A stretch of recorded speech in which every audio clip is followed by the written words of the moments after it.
Action.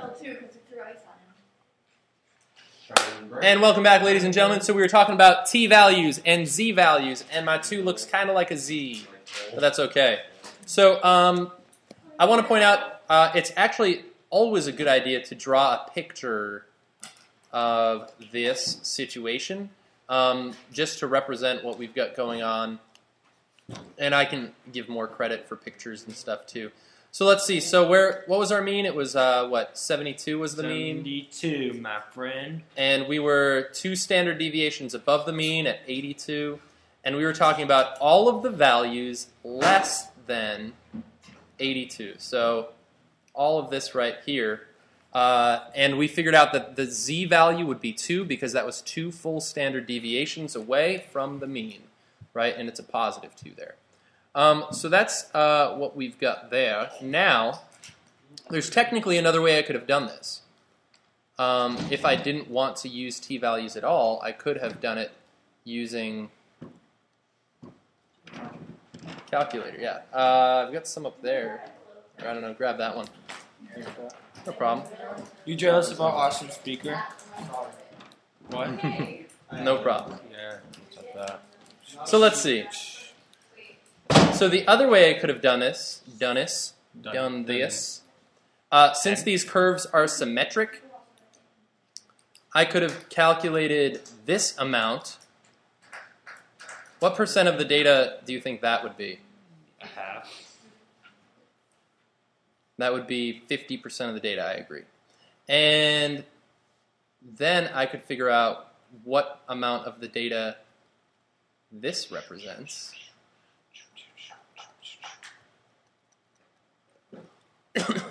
So let's figure out this way. And I would add these together. I say that's 45%. So this is exactly 50%, right? Plus, and then to figure out this, now this is x bar plus 2 sigma, right? So the value of, in this case, actually, would I be interested in a t value or a z value to figure out this one? It would be a... Yeah, check this out. It turns out what I could use is the t value for plus or minus 2, and then how could I figure out just the green part? Yeah, cut it in half, right? Because this is symmetric, right? This is mirrored. So what I'm going to do is do half of the percent when t is 2, okay? So let's check our little chart. Oh, it's got the blurries again. The blurries. The blurries. So let's see. So let's see, focusing, enhance. Ding dong. Apparently that's from Brattleboro.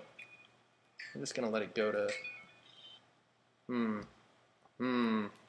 might be about, yeah.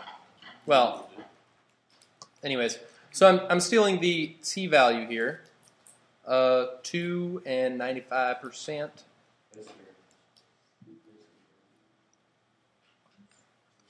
So that's what I ended up looking up for t value. And I'm suggesting that this is going to be half of 0.95, or, well, 95.44, I guess, since I'm working in percents the other side. 4.5%. Right, does that make sense? Do you guys agree that this part plus this part would equal the actual amount that I'm looking for? Right, it's clearly not the easiest way, because if I just used z values, it was real fast. Using t values, it's a little bit more difficult. Right, so I'm using t equals 2 here, by the way. So, what is half of 95.45? Divided by 2, I get plus 47.725 plus 50, and I get 7.725%. Wow, all sorts of stuff going off. So I want to point out, I get the same answer both ways. So sometimes I can use the area addition postulate, which says that the sum of the little areas equals the big area. So I can use those to kind of solve some more complicated problems. But clearly, as I said, z value is the way to go there. So looking at the same exact data. Let's see, let us continue and ask another question. So part C, let's see, what percent of the data?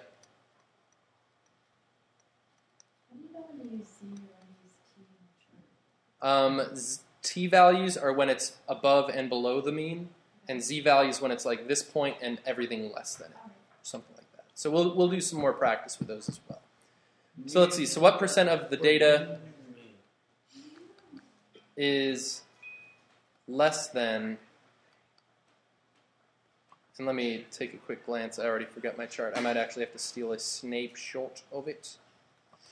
Snape shot. Where'd you find it? Falcon Punch.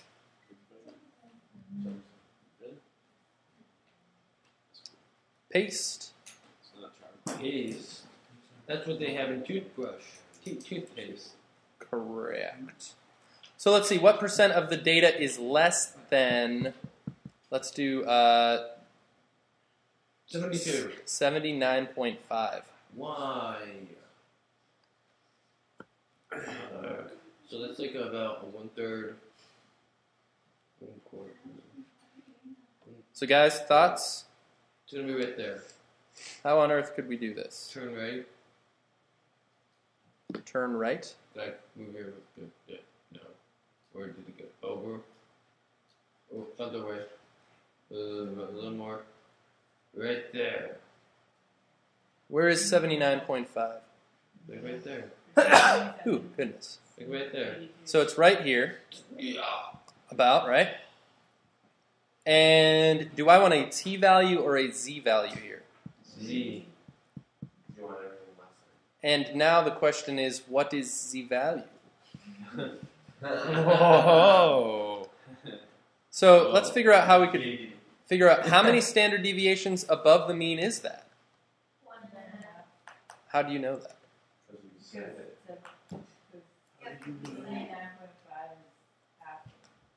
Well, the way I could figure out for sure, if I do 79.5 and subtract the mean, that would give me just this distance, right?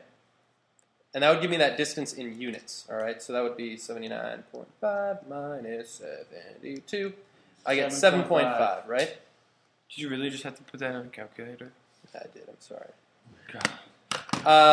But that is not a T value or a Z value of 7.5. That is 7.5 grade Units. points in this case, or units, right? So I want to convert that to how many standard deviations is that? So I'm going to divide by what a standard deviation is, which is 5. And I get 1.5 standard deviations. Because we talked, it was predefined in the problem, right? 5 units was one full standard deviation. So that means my Z value is 1.5.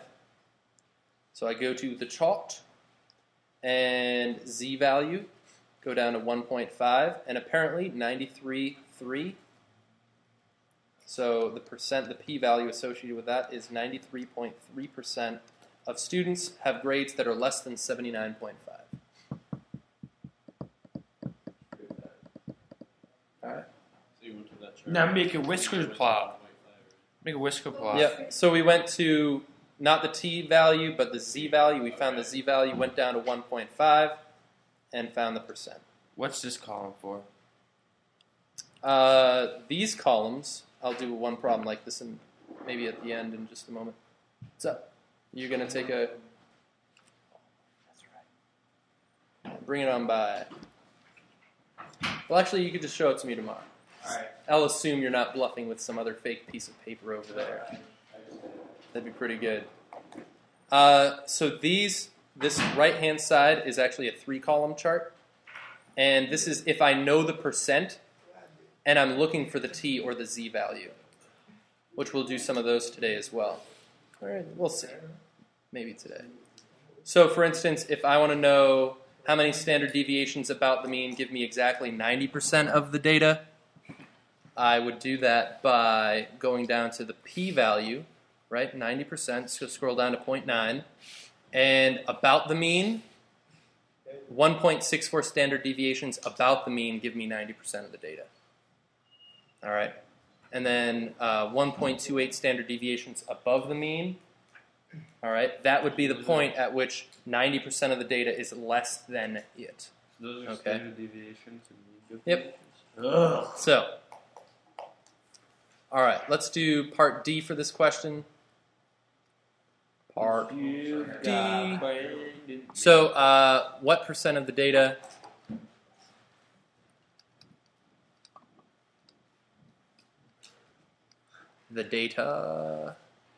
lies? Are there gonna be like these kind of parts on each of the questions for homework? No, these would be all like separate questions. So let's see. Let me grab another snapshot of this. No, you already have it. Just click and paste. No, I think I. No, you're right. I did. Okay. Good call. I didn't remember if I copied something from my T-chart, Z-chart thing. So what if I wanted to find out what percent of the data is between let's do between 77 and let's So do this would be a T, 87. right? This would be a T. Well, this one will be tricky. It'd be a T. I don't like tricky. Actually, there's two ways you can do it. There's a T way and a Z way. So we're going to look at it both ways. I would like the easy way. The easy way. Like in Back to the Future 2. That's what that line's from. So I'm looking for this data right here. No, it's farther than that. That's only 82. You put 87. Oh, thank you, sir. So I'm looking for this data right here, right? So there's two ways to do this. Let's do... So this ends here. I don't want you to think that it goes off forever. Blah, blah, blah. So could you guys tell me, how could we figure that out? First of all, actually, how many standard deviations away is 87? 2. 3. Well, 3 from 3 from the mean, right? Yeah.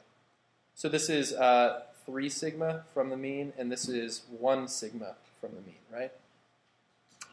So, I don't know, which way do you guys want to try this? Do you want to try t-values or z-values? Which one's easier? Probably z-values. So easy. So, how could I do this using z-values? What is it? You're the teacher. I would need 2 separate curves. Does anyone have any ideas? Maybe draw the graph. There you go. Yeah. And Using 2 separate z-values, I could figure this area out. The Z for starting at 87 and then starting at 77 and subtract them. Perfect, right? So if I do the 3 sigma z value and then the 1 sigma z value and I subtract them, it would give me the... Actually, sorry, this z value goes the whole way, doesn't it? And subtract. It would give me just this remaining portion. So that's what we're going to do. So the z value here is 3.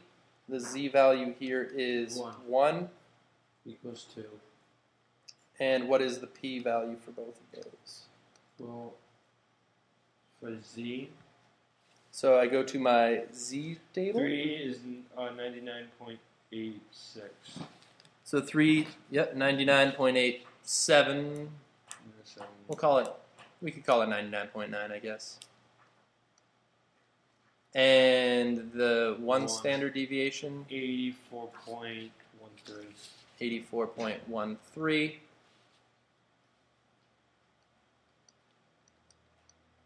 Right?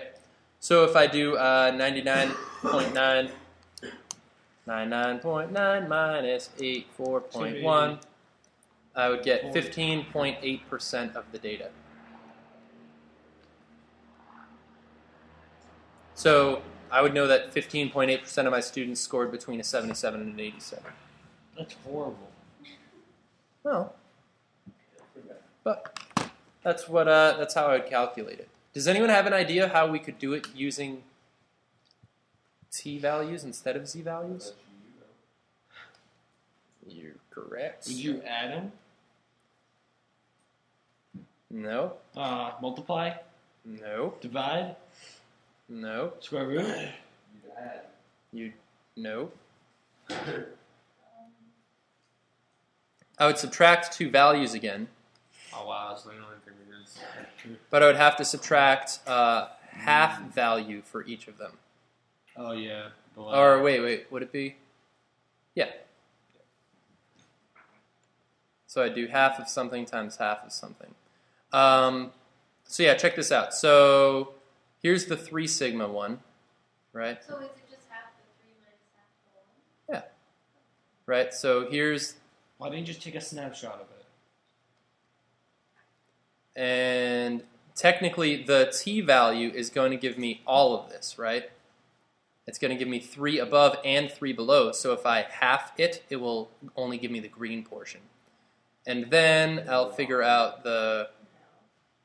The left half is Oh, yellow. you can't tell those colors apart? My bad. My bad. Well, don't they look like different shades of Sorry. these? So for this, the t value is 3. Here the t value is 1. And as long as I do half of them first, if I subtract this 1 bar green from the 3 bar green, I'll be able to get just the area between 1 and 3 is what I'm going to get. So half of what p-value and half of what p-value am I going to do? So this time t equals 3. So 0.997.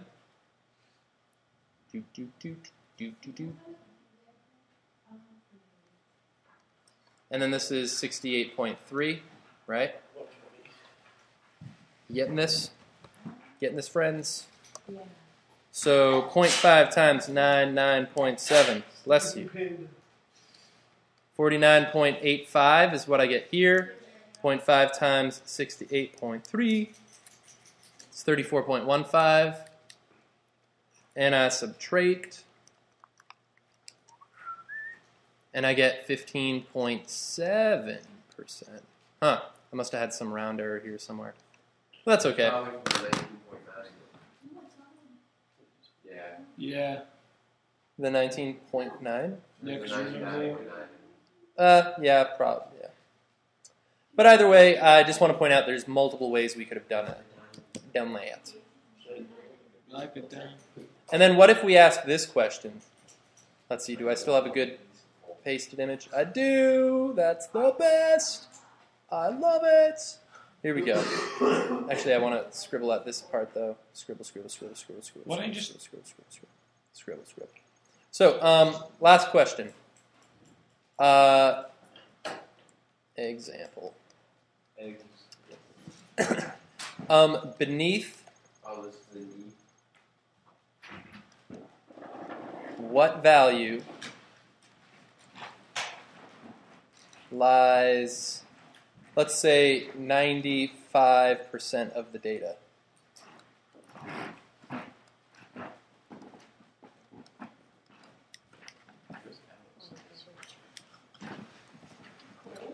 So beneath what value lies 95% of the data? So I don't know T or Z this time, but what do I know?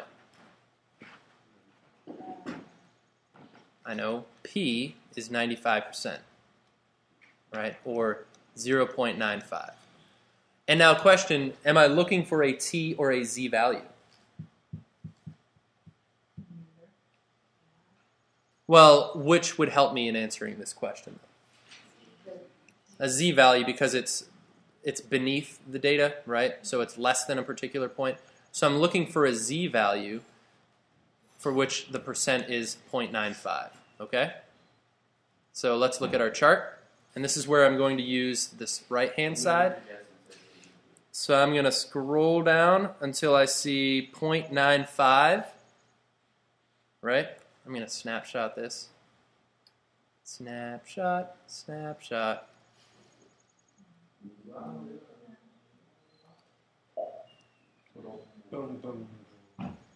So P is 0.95, which is the percentage that I wanted.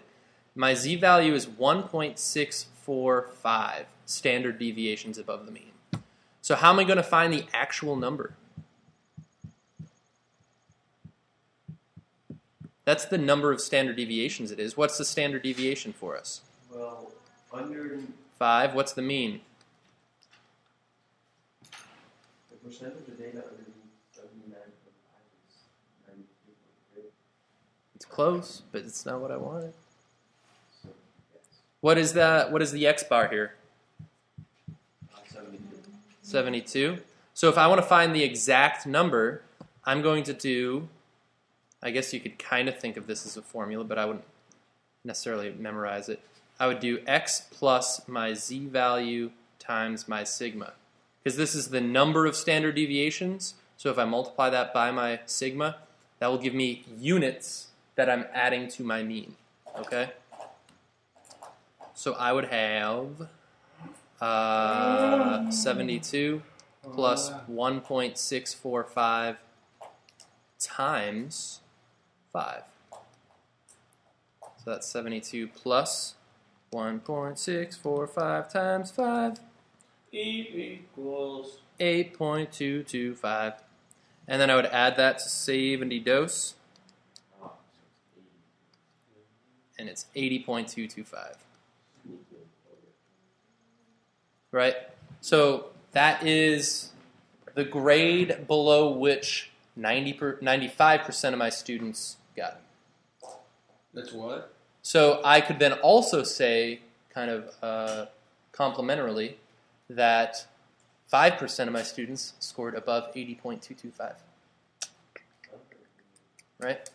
So that's kind of how these charts work. A lot of what we do, all right, I'm going to say always draw pictures. Always be drawing the pictures. All right? Bad drawing though.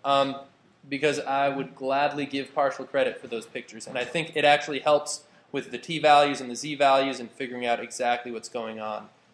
So always draw the pictures. I think it's always going to be helpful. And go from there. So that is our basic introduction on the normal curve and normal distribution.